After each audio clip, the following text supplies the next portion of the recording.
Assalamualaikum warahmatullahi wabarakatuh.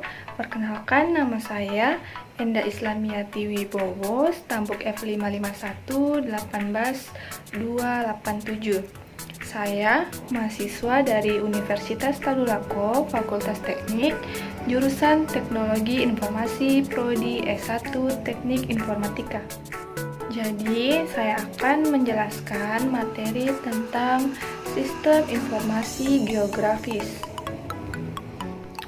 Jadi langsung saja, yang pertama itu sistem proyeksi peta. Nah, proyeksi peta adalah teknik-teknik yang digunakan untuk menggambarkan sebagian atau keseluruhan permukaan 3 dimensi yang secara kasaran berbentuk bola ke permukaan datar 2 dimensi dengan distorsi sesedikit mungkin. Jenis proyeksi peta. Yang pertama, menurut bidang proyeksi. Yang kedua, menurut kedudukan garis karakteristik atau bidang proyeksi terhadap bidang datum yang digunakan. Yang ketiga, menurut ciri-ciri asli yang tetap dipertahankan. Yang keempat, menurut karakteristik singgungan antara bidang proyeksi dengan bidang datum. Nah, selanjutnya yaitu sistem koordinat. Sistem koordinat ini digunakan untuk mengidentifikasi lokasi pada bumi secara akurat. Nah, sistem koordinat juga merupakan sekumpulan aturan yang menentukan bagaimana koordinat-koordinat yang bersangkutan mempresentasikan titik-titik. Lintang bujur untuk memudahkan menentukan suatu letak wilayah di bumi. Para ahli membagi-bagi wilayah bumi dengan 2 buah garis. Yang pertama itu ada latitude atau garis lintang, dan yang kedua itu ada longitude atau garis bujur.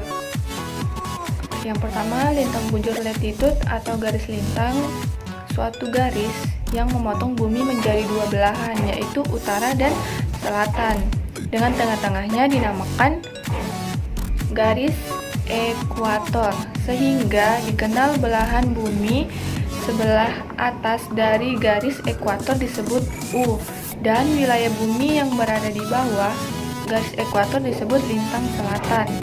Nah, masing-masing belahan dibagi menjadi beberapa garis atau bagian yang besarnya dinyatakan dalam derajat, menit, dan detik.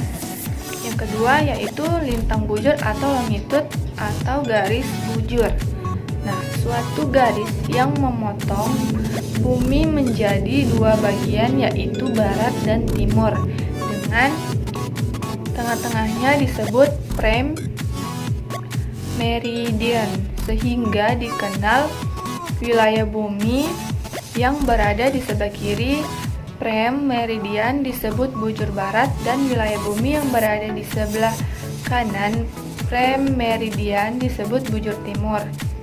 Nah, masing-masing belahan dibagi menjadi beberapa garis atau bagian di mana besarnya masing-masing bagian dinyatakan dalam derajat, menit, dan detik. Nah, selanjutnya kita masuk ke GPS. Kepanjangan dari GPS ini yaitu Global Positioning System. Pengertian GPS atau Global Positioning System yaitu sebuah sistem yang dapat menunjukkan posisi benda di permukaan bumi secara cepat di semua tempat, pada semua kondisi, dan pada setiap waktu.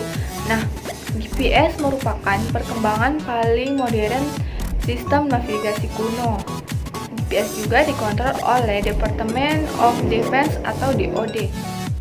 Fungsi GPS ini yaitu yang pertama, menghitung jarak dan arah dari lokasi tempat kita berada. Yang kedua, menyimpan dalam memori lokasi kita berada. Yang ketiga, menampilkan kekuatan baterai, posisi satelit, dan kekuatan sinyal. Nah, selanjutnya, analisis sistem informasi geografis. Nah, dalam analisis sistem informasi geografis ini ada yang pertama itu fungsi buffer, yang kedua fungsi overlay, yang ketiga fungsi network, yang keempat fungsi 3D analis. Buffer atau buffering ini merupakan salah satu analisis spesial yang sering digunakan dalam sistem informasi geografis. Nah, buffer biasanya digunakan untuk mewakili suatu jangkauan, pelayanan, ataupun luasan yang diasumsikan dengan jarak tertentu untuk suatu kepentingan analisis spesial. Buffer dapat dilakukan untuk tipe fitur poligon, polyline, maupun point. Nah, pembuatan buffer membutuhkan penentuan jarak dalam satuan yang terukur meter atau kilometer. Nah, fungsi buffer sering digunakan untuk membuat penyangga dengan suatu jarak tertentu pada fitur titik, garis, maupun poligon yang diseleksi. Hasil dari buffer ini dapat berupa garis atau fitur poligon. Fitur yang dipilih oleh buffer dapat lebih dari satu layer dan dapat lebih dari satu tipe fitur. Jika lebih dari satu fitur dipilih untuk buffer, maka buffer yang terpisah akan dibentuk untuk setiap pemilihan fitur. Overlay adalah prosedur penting dalam analisis sistem informasi geografis. Overlay yaitu kemampuan untuk menempatkan grafis satu peta di atas grafis peta yang lain dan menampilkan hasilnya di layar komputer atau pada plot. Network analysis adalah analisis spesial mengenai pergerakan atau perpindahan suatu sumber daya dari suatu lokasi ke lokasi yang lain melalui unsur-unsur buatan manusia yang membentuk jaringan, aks, line, atau point yang saling berhubung. Menyatakan pada prinsipnya network planning digunakan untuk merencanakan penyelesaian berbagai macam pekerjaan dengan menggunakan network sebagai alat perencanaan dan dapatlah disusun perencanaan yang baik serta dapat diadakan realokasi tenaga kerja. Sekian penjelasan dari saya. Mohon maaf apabila ada salah kata. Wassalamualaikum warahmatullahi wabarakatuh.